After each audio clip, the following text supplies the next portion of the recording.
नाज़रीन, वो जिस वरने के पीछे तुम लोग लगे थे ना, असल वरना तो इसको कहते हैं। आपको एक छोटी सी कहानी बताते हैं जिसके बाद आपको मालूम हो जाएगा कि गुज़श्ता 2 दिनों में क्या होता रहा। इस कहानी का ताल्लुक शेर अफजल मरवत और इलेक्शन में धांधली और पीटीआई की शानदार कामयाबी से है।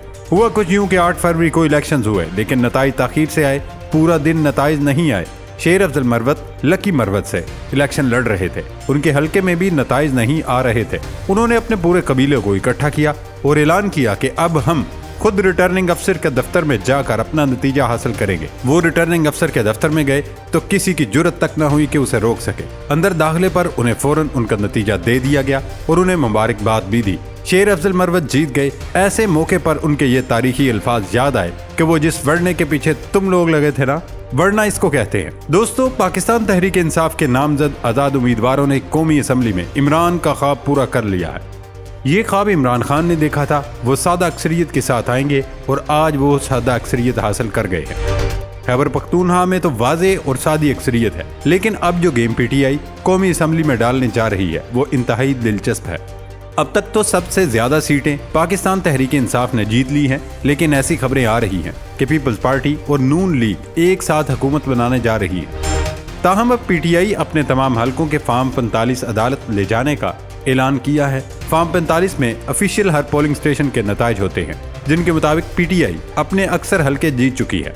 नताइज असल में रिटर्निंग अफसरान ने फार्म 47 में बदले हैं, जिसमें मजमूई वोट्स बताए जाते हैं। पीटीआई इस वक्त अदालत जा रही है और ये तमाम फार्म्स वहां दिखाएगी। लेकिन दोस्तों, दिलचस्प सूरत हाल तब पैदा हुई जब NA 128 से पीटीआई के सलमान अकरम राजा ने अपने हलके का नतीजा चैलेंज किया। अदालत ने नतीजा रोककर इलेक्शन कमीशन से जवाब तलब किया, तो इलेक्शन कमीशन ने कहा कि जिस रिटर्निंग अफसर ने ये नतीजा बनाया वो गायब हो गया है, यानी गेम पड़ने वाली है। नाजरीन, जब पीटीआई ने ये मास्टर स्ट्रोक खेलने का मंसूबा बनाया तो मुल्क भर से रिटर्निंग अफसरान के इस्तीफे आना शुरू हुए। कई रिटर्निंग अफसरान ने तो बीमारी के बहाने बनाकर छुट्टी भी ले ली। इस वक्त मुल्क भर से ROs के एहतजाजन इस्तीफे आना शुरू हो चुके हैं। डिप्टी कमिश्नर खुशाब मुस्ताफी हो गए हैं। उन्होंने अपने इस्तीफे में लिखा कि 35 साल की सर्विस मेरे लिए फख्र था, ताहम गुज़श्ता 2-3 रोज जो हुआ मेरे लिए वो डरावना ख्वाब है। इस इस्तीफे में उन्होंने एक फैज़ अहमद फैज़ की नज़म भी लिखी। मेरे दिल मेरे मुसाफिर, तुम्हें क्या कहूँ कि क्या है, शबे गम बुरी बला है, जो कोई शुमार होता हमें क्या बुरा था मरना, अगर एक बार होता। यानी वो दबे दबे लफ्जों में उन पर गुजरने वाले हालात बता रहे हैं कि उनके साथ क्या क्या किया गया। इसी तरह इतलात के मुताबिक RO पाकपतन ने भी इस्तीफा दे दिया। लाहौर में NO 130 के रिटर्निंग अफसर ने बीमारी का बहाना बनाकर छुट्टी ले ली। ये वही हलका है जहां नवाज शरीफ ने जीत का ऐलान किया है, जबकि इस हलके पर यास्मीन राशिद जीत चुकी हैं। नाज़रीन, आपको ये भी बताते चले कि इलेक्शन कमीशन को भी भरपूर शिकस्त हुई। इलेक्शन कमीशन का EMS मुकम्मल तौर पर नाकाम रहा। हल्का वाइज पोलिंग स्टेशंस के प्रोग्रेसिव नताइज मीडिया समेत उम्मीदवारों को इलेक्शन कमीशन या ROs के दफ्तर में नहीं दिखाएगा। पूरे हलके का नतीजा फार्म 47 गूगल शीट्स पर EC वेबसाइट लिंक पर दिखाया गया। इस सिस्टम पर 36 करोड़ रुपए खर्च हुए। RMS में सहूलियात नहीं फराहम की गई। अब तक कितना टर्नआउट आया ये नहीं बताया गया। पोलिंग स्टेशन वाइज फार्म 45 कहां EMS पर आए नहीं बताया गया। कल शाम 6 बजे से लेकर आज इस वक्त तक किसी को EMS के डैशबोर्ड की झलक तक नहीं दिखाई गई। डैशबोर्ड न दिखाकर ही धांधली का मौका दिया गया कि कहीं तस्वीरें न बन जाए। तारीख के बदतरीन नताइज कराने पर सिकंदर सुल्तान राजा को मुबारकबाद देने के बजाय उनसे सवाल करना चाहिए। अब सवाल ये भी बनता है कि आगे क्या होगा। क्या इमरान खान हुकूमत बना पाएंगे? क्या इमरान खान हुकूमत बनाने की पोजीशन में है? क्या पीटीआई को हुकूमत बनाने के लिए PP के साथ बात करनी पड़ेगी? क्या पीटीआई अगर हुकूमत बनाती है तो वो कितनी मजबूत होगी? अगर पीटीआई हुकूमत बनाती है तो उसका इमरान खान के मुकदमात पर क्या असर पड़ेगा? इत्तेहाद की सूरत पीटीआई के बनने वाली हुकूमत कितनी मजबूत होगी? क्या आज़ाद पीटीआई के साथ खड़े रहेंगे? दरअसल आज़ाद उम्मीदवार तो खुद वज़ीर आज़म भी बना सकते हैं। आइन पाकिस्तान के आर्टिकल 91 की शिक 3 के मुताबिक कौमी असम्बली के स्पीकर और डिप्टी स्पीकर के इंतखाब के बाद बगैर किसी बहस के ऐवान में किसी भी मुसलमान रुकन को अपना वज़ीर आज़म मुंतखब करना होता है। इस आर्टिकल की शिक 4 के मुताबिक वज़ीर आज़म का इंतखाब कौमी असम्बली की कुल रुकनीत की अक्सरियत के वोटों से किया जाएगा। आइन में दर्ज तरीक़ाकार के मुताबिक कोई भी मुसलमान रुकन वोटों की अक्सरियत हासिल करके वज़ीर आज़म बन सकता है। इस तरह आज़ाद उम्मीदवार किसी को भी वज़ीर आज़म बना सकते हैं।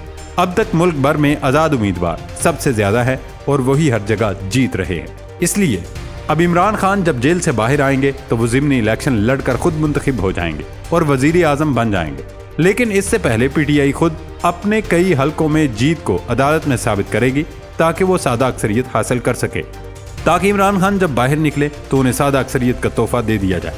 دوسری طرف پیپلز پارٹی اور نون لیگ بھی سر پکڑ کے بیٹھ گئے۔ پیپلز پارٹی اور نون لیگ کا جبری نکاح کیا جا رہا ہے، لیکن کیا پی پی کو وزارت عظمیٰ ملے گی؟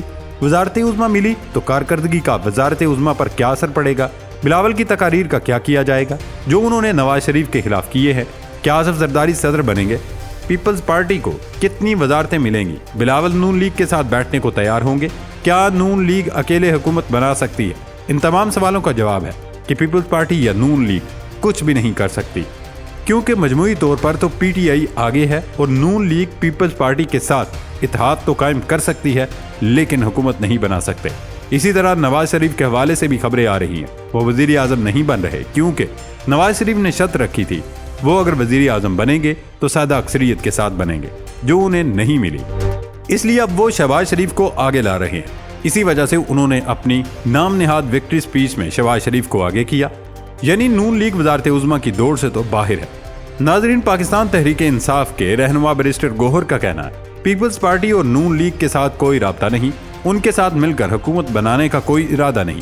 بیرسٹر گوہر نے اپنے ایک بیان میں کہا کہ انتخابات میں ہماری نشستیں 150 کے قریب ہیں، توقع ہے کہ حکومت سازی کو پہنچ جائیں گے۔